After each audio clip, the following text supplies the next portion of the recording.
For your cheapest and most reliable place to buy FC25 coins, please go and check out mmoexp.com. Remember to use the code WOLF at the checkout for a massive 5% off your order. Link is down in the description below. Go and check them out. Yes then YouTube, we are back, and in today's video I'm going to show you my brand new updated post-patch 442 custom tactics for you, and at the end of the video there will be quite a fair bit of gameplay clips for you of me using the 442 as well. So make sure you stick around right at the end of the video for about 2 or 3 minutes of just pure gameplay clips of me scoring goals and playing with the 442. But first, drop this video a like for me, drop a comment down below, and if you can hit that subscribe button to my channel, that would mean the world. I can't even speak. That would mean the world to me. So without any further ado, let's just get straight into my custom tactics. And it is of course the 442. I absolutely love it. I do think, in my humble opinion, it is the best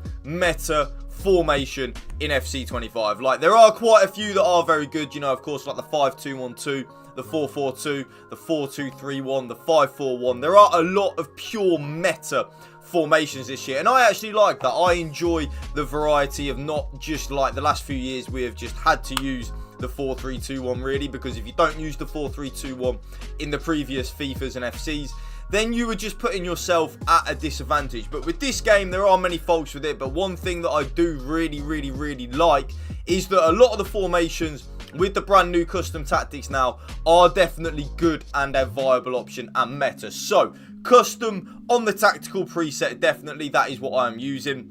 It is of course classed as the 4-4-2 flat, so we do have the 2 central midfielders rather than the 2 CDMs in the 4-4-2 second variation. Now this is where you can use a little bit of your own initiative. So me personally, I am using balanced on the build-up style, and I really do think that is the best thing to use. I really do, especially in the 4-4-2. And if you read what it says, players will vary between forward runs and coming short. The team's transition to the in-possession shape will be steady rather than sudden. And that is good. That is what I want. I like to be in control of how my team is attacking. I like to manually, you know, trigger runs and stuff like that in terms of the build-up play and attacking with the formation. I like that. But if you are someone that is struggling defensively and also struggling to create opportunities, I would recommend counter. So this approach encourages players to get in behind the opposition's defence as the team transitions quickly from defence to attack. So when we lose the ball,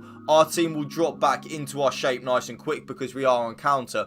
But then when we win the ball back, they will push forward really quickly and make a lot of penetrating runs in behind. That is good. I did use it like quite a fair bit at the start of this game, but I do just think personally for me, balanced on the build-up style is the way to go.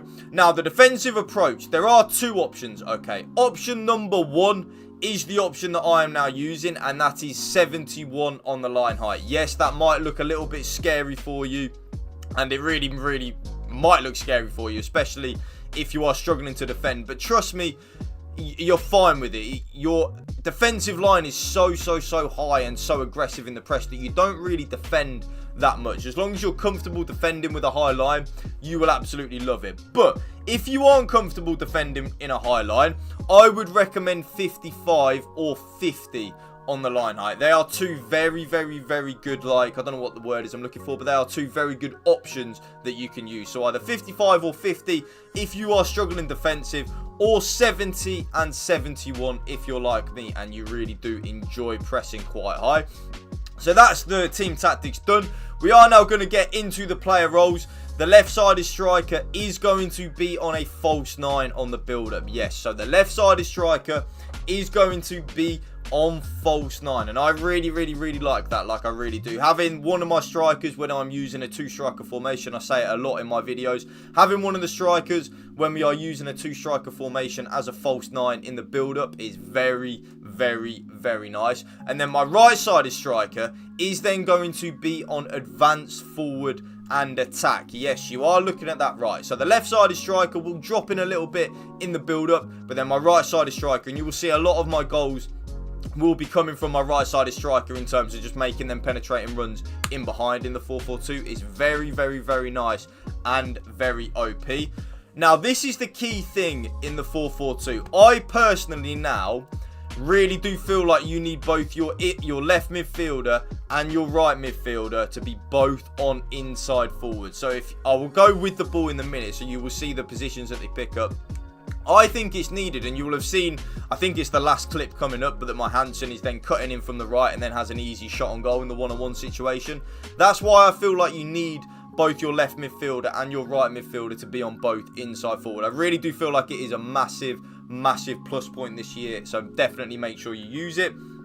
Left-sided central midfielder. This hasn't really changed from my old 4-4-2 video, really. That is then going to be on playmaker and roaming. So the left-sided central midfielder will have a lot of license to get forward, help out in the attacking third of the game, and because they are on roaming, they really will look for the space to operate in. The right-sided central midfielder is then going to be on box-to-box and balance. So I love box-to-box, especially when I'm using like 2 or 3 midfielders. I feel like having one of them on box-to-box is very good. It means that they get forward and they also help out in the defensive third of the defensive side of the game. They are just the perfect box-to-box player. Now, I then use my right back as a full back and defend, and I will show you why, because as we have the ball, this is how the team looks, and this is pretty much how it does play in game, by the way. Like, it's actually mad how much that looks like it. So you see there the left midfielder and the right midfielder tucking inwards a little bit. The left-sided striker dropping downwards a little bit on false 9.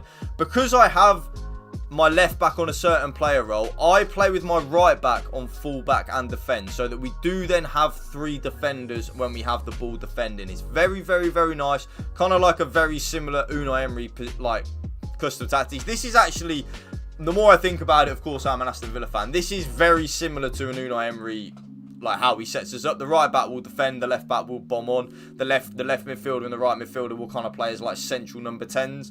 And then, of course, you have Morgan Rogers as the false 9, and then Ollie Watkins as the advanced forward. It is very similar, actually, to how Unai Emery plays at Aston Villa.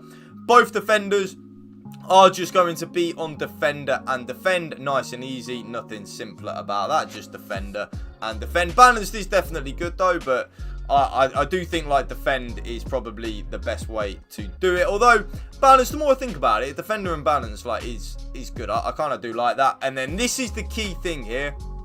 The left back is then going to be on wing back and balance. Yes, so the left back will have a lot more license than the right back has to get forward and provide us that nice overlap on the left hand side. And then the goalkeeper is going to be on goalkeeper and balanced. It does not really matter between goalkeeper and sweeper keeper which one you use, because if you use balanced on the goalkeeper, it means that they will leave their area to collect long or loose balls anyway. So whichever one your goalkeeper has as the plus is the one that I would use. And that right there, as you do see the code on your screen right there, is going to be my brand new updated 4-4-2 custom tactics for you, which I'm currently using. If you did enjoy this video, YouTube, you know what to do. Drop a like for me, drop a comment down below, and if you can hit that subscribe button to my channel, that would mean the world to me. Thank you for watching. Remember, spread the love and positivity. PMA, positive mental attitude. Peace out.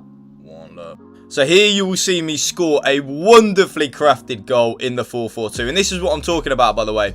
The left-sided striker on the false 9 into the right-sided striker on advanced forward. And then, of course, we do the L1 speed boost there with Kylian Mbappe. But that is a perfect example of why I love having one of my strikers on the false 9 player role and then the other one on advanced forward. Because the right-sided striker, as you will see, will get a lot of goals for me because they just make that penetrating run in behind all the time, and it is so overpowered.